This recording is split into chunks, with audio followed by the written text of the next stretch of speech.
Hello, hello, and welcome to another episode of the Unstoppable Woman podcast. I'm Amira Alvarez. I am the founder and the CEO of the Unstoppable Woman, and I am so excited that you have joined us again today. Thank you for being a loyal listener, and thank you for sharing this podcast with your friends and colleagues. So, what are we talking about today? We are talking about how to be the most effective at your life and your business. So I have a stance that it can't be all about business, even though I love my business and I spend a lot of time creating the next evolution of it, loving on it, building it, growing it. I spend a lot of time working in my business and on my business both. And I also understand that we want a whole life. So this is not just to be the most effective in your business, but the most effective in your life. So how do we maximize our days? We all come into this world and live this world with the same 24 hours that everyone else has. You know, we go to sleep at night, we wake up in the morning, we have the same 24 hours. Some of us sleep more. I sleep a ton, you guys. I am a solid 8 to 9 hour a night person. Sometimes, you know, I've gone in phases and I've done 7 hours on the regular. But fundamentally, I'm a really good sleeper. I like my sleep. I'm go to bed early, wake up early kind of gal. I know other people have rhythms that are different than that. All good. I am not saying that that is the one way to be by any means, but I really think that we want to make the most of our days, our times. And sometimes the making the most is not working on your business. But if you're an entrepreneur, I bet you're wondering how to make the most of your work days, of the times where you are actually working on something in your business. It's a work day. You're in business for yourself, so you can decide when your work days are for sure. But when you're working, how are you going to show up? How are you going to make the most of that time? So today I am sharing the 9 actions that I take to maximize the effectiveness of myself in my day and keep that momentum going day after day so that I don't get derailed, distracted, discouraged, disappointed, but I am in flow and consistently moving forward. So many of my clients and women in the community ask, how do you organize yourself? I get this all the time. How do you organize yourself? How do you make the most of your time? And I'm going to share these 9 actions, but I want to set a frame for this initially, which is to say that I believe fundamentally that time management is mind management. MIND, that you have to manage your mind, how you're thinking about everything that you're experiencing. And that is going to either propel you forward in momentum or derail you into energy sucks and spin outs and things that keep you from taking that both the small and the big action, but with great energy and momentum. So if you're spun out and this looks like, oh my God, I have so much to do. Oh my God, I'm never going to get it all done. Oh my God, where do I start? Oh my God, I'm so tired. Oh my God, why can't they just get it right? Why can't they read my mind? Okay. None of that is an effective way of using your mind. You're in the complaint, you're in the victim, you're in the energizing what you don't want. And beyond that, it is sapping your precious energy on that spin out instead of you taking action on the priorities in your business, the projects, the tasks, the things that you want to do and in your life. Okay, so let's get started. The first thing that I do is I pick my top 3 things. What are the top 3 things that I want to get done that day? And there's a lot of ways to look at this. You can put it through lots of different filters, but I'm very much about looking at what's going to move the needle the most in my business. Now, if there's like something that is a fire drill, you're going to have to deal with that, right? But you want to see what the top 3 priorities are and write those down for yourself. Maybe you put it on a sticky note. Maybe you Write it in your notebook or journal. Maybe you have it up on some sort of Google document on your screen, but you keep it present for yourself. Those top 3 things are super important. If you can claim what success looks like every day and do the things that you've said, not that I've said, not that your team has said, not that your husband or your wife have said, not that your kids have said, but that what you said are the top 3 things in your business to get done today. If you do that, you will feel like a success. And then you'll have this momentum going into the next day. What generally happens with really driven women, with entrepreneurs that are going for more, is that their to-do list is like 3 pages long, and they have the unrealistic expectation that they should get at least 2/3 of that done, and have no sense of how much time is on their schedule for meetings and other things, right?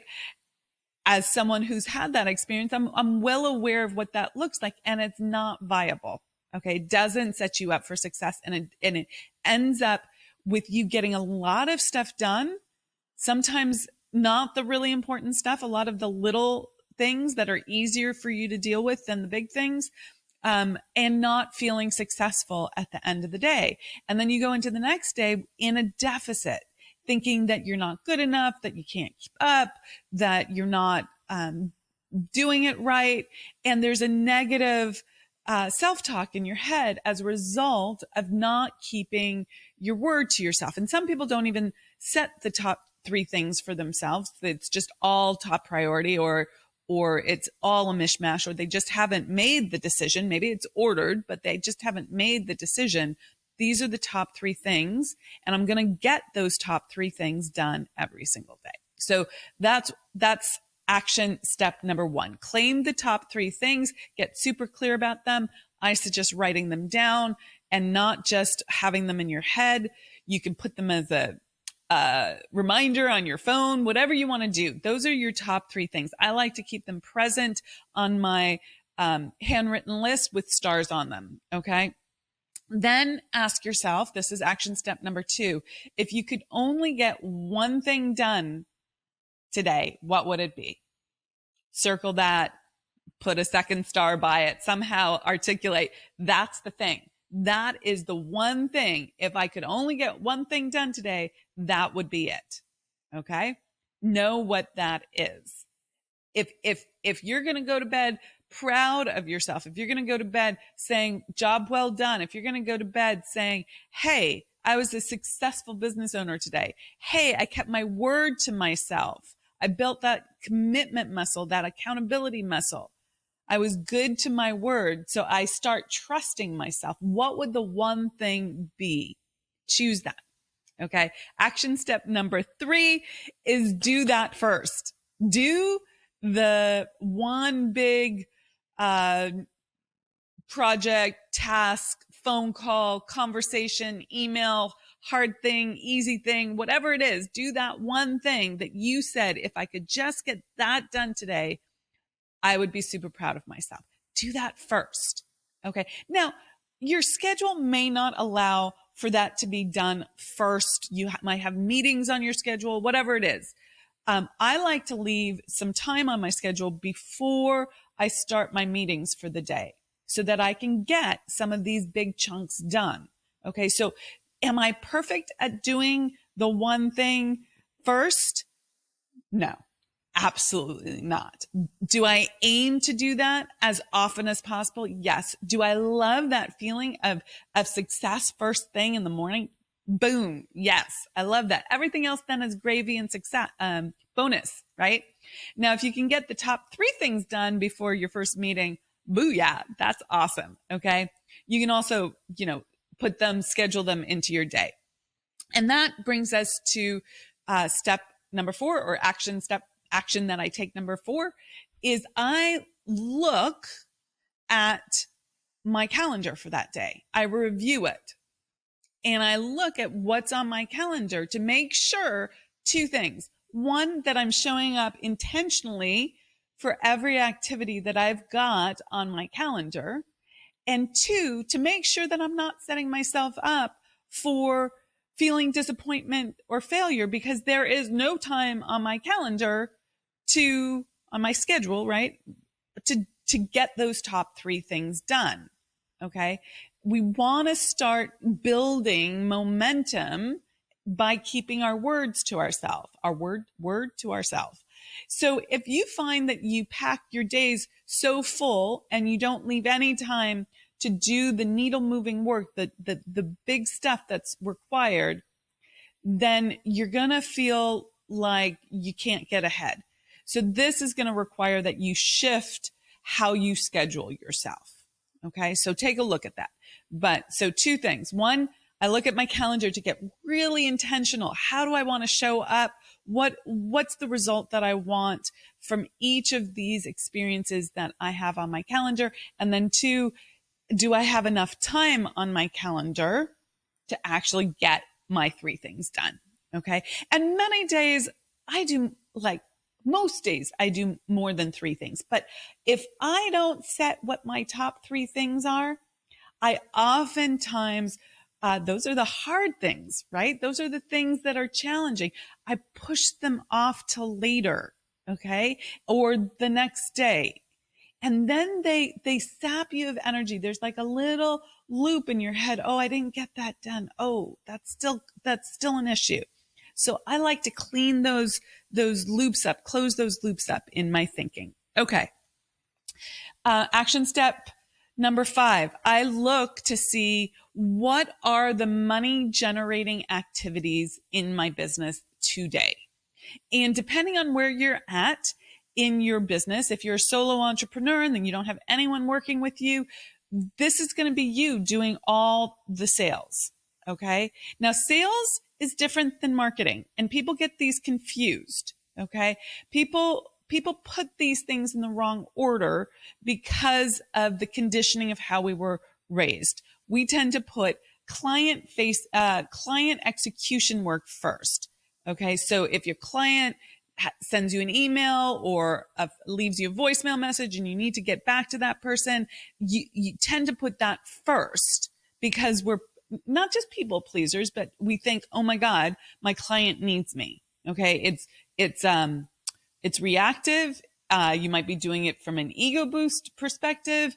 You also might be doing it because you think your business is going to fall apart if you don't do that first. But what I have found is that you have to train yourself out of that. It is not that you ignore your clients. I often get back to my clients very quickly, lickety split, but that's because I have space in my calendar when they've sent me something or left me a text or whatnot, or I'm not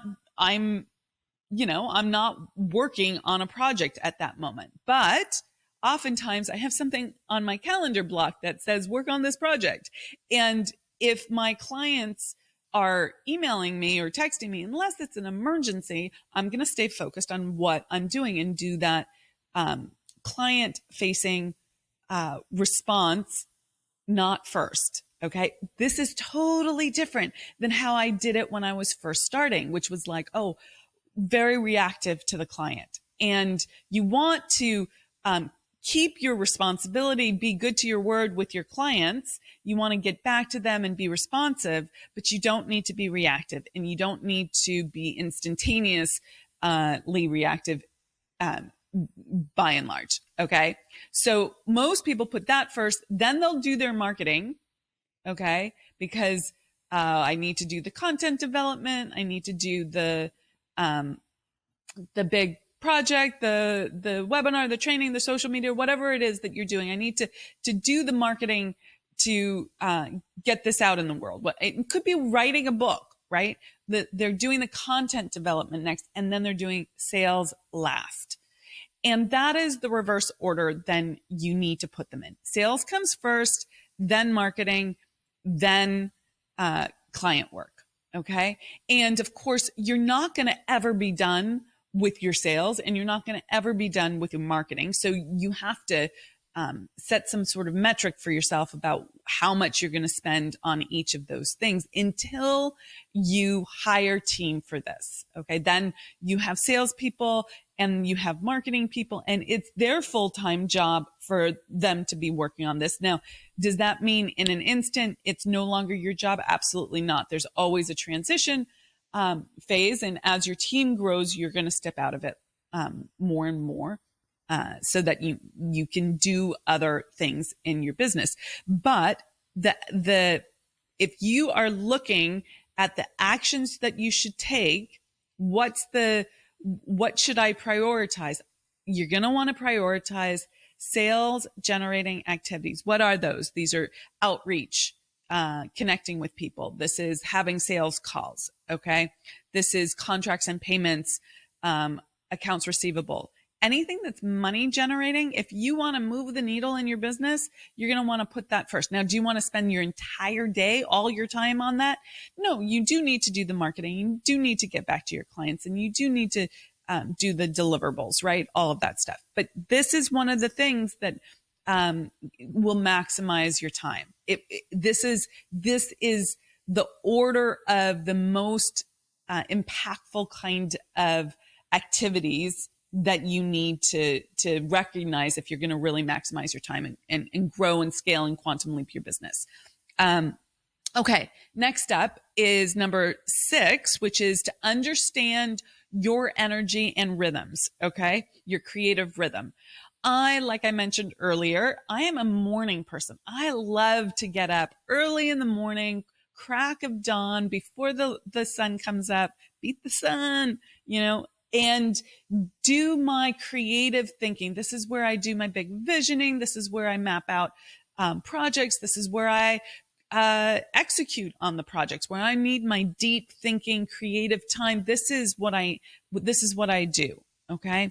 And that's where I'm most focused, and I do my most focused stuff in the morning. Okay.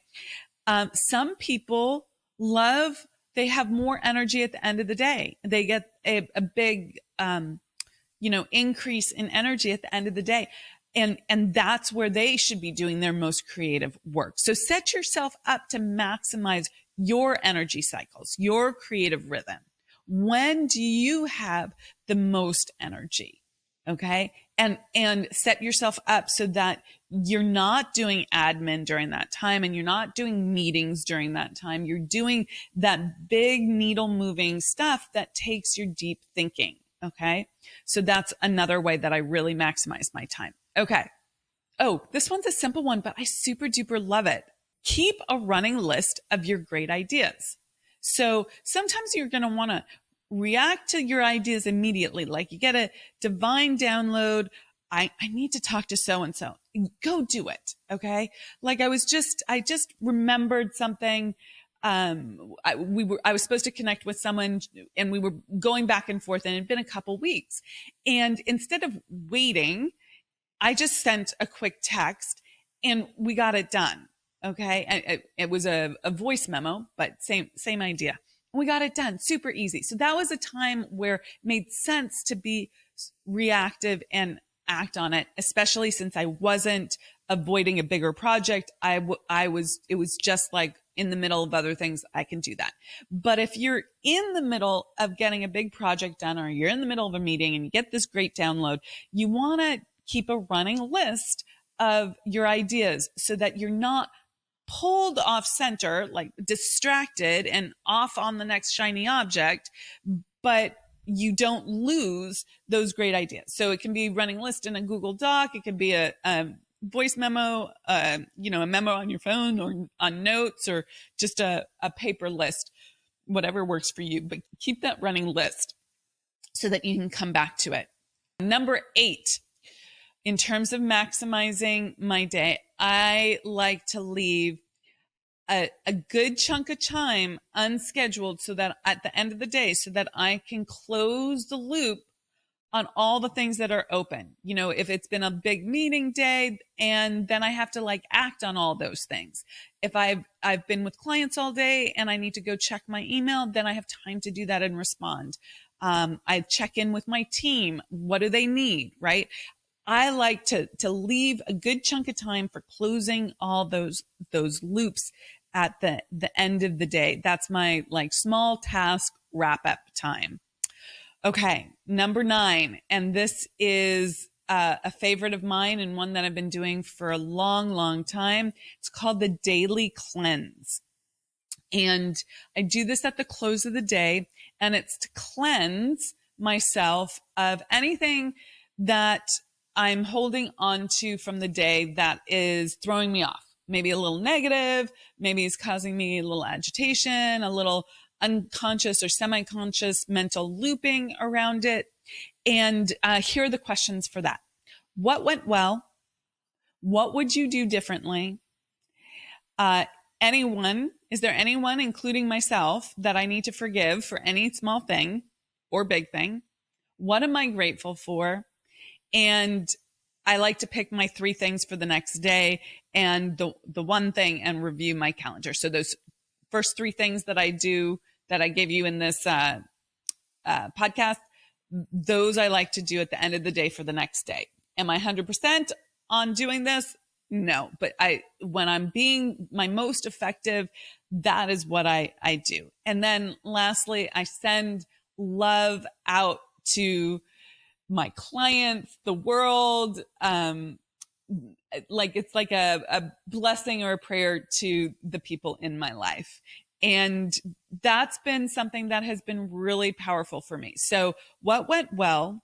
To really see that, because generally speaking, as entrepreneurs, we're always looking at the next mountain we want to climb, always looking at the next project. There's always more, and we forget we did so much today. That meeting went well. We really inspired someone. We helped that client. We got that proposal done. We got back to all these people. We just see it as it can become that never enough, right? That hamster wheel of never enough. So it's really important to articulate what went well, and then what would you do differently? There are things that didn't go well, but don't just wallow in the mistake or the challenge or the thing that got completely effed up. What would you do differently? And articulate that. I would do this differently.